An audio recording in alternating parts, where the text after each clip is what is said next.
capacity, as many of you know, because I already teach you history. And I'm just here to give you a little talk about what you could expect if you chose history as a GCSE option. So what would you cover? Four main topics that we cover in history. One is Germany, Weimar and Nazi Germany. So that is Germany after World War I, how it tried to recover after the defeat in World War I, and looking at the Nazis, how they were able to come to power. So what made people vote for a party like the Nazis, and what was it like for people like yourself, people like me, who had to live during that period of Nazi control. A really enjoyable subject which most students take a lot of pleasure in finding out about and find it incredibly interesting. Second topic is the Cold War, and this is something that some of you are starting to look at when you're studying Vietnam. The Cold War is a period of history after World War II, all the way up until the 1990s, so quite recent. And this is the period in history where you had two superpowers, America and the Soviet Union, what you would know as Russia, basically trying to outwit each other.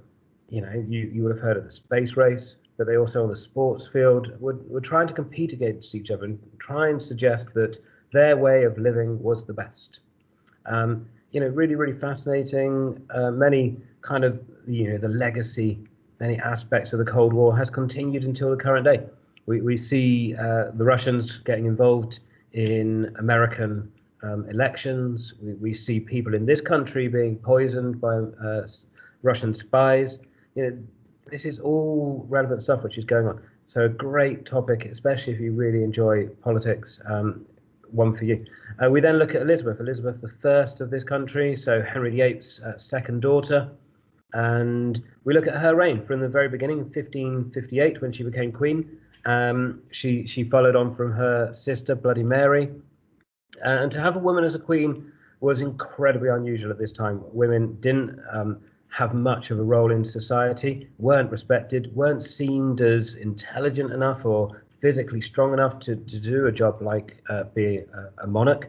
So for her to become queen, and then also in the face of huge amounts of pressure, numerous assassination attempts, people trying to kill her, actually managed to make a great success. She faced the threat of invasion from the Spanish, and she saw it off. So the Spanish Armada, which you might be aware of, she actually stood up to it. She inspired her soldiers and sailors to fight against the Spanish Armada and defeat it. So great queen, arguably, the greatest woman of that period. And we study her. And we finish by looking at medicine through time, all the way from the Black Death back in the Middle Ages up to the current day. We will study how we have approached coronavirus. And if you look at the image behind me, what we will also do is be able to compare kind of how people of the past approached medicine in the same way that we continue today. So we see on my left there, a plague doctor, or as you look at it on the right, with his beak, which would have been full of posy, flower petals and sweet-smelling things, lavender, as an attempt to try and ward off any disease such as the Great Plague of London. But face covering, this idea was beginning to be used then. They also used quarantine. They also used social distancing. So they closed down theatres. And then facing off against that person, we see a modern doctor, also using face coverings, also trying to keep distance.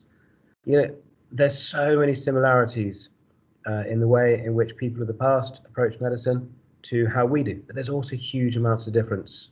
Fascinating topic, really, really enjoyable. And excellent fun. So they're the four topics.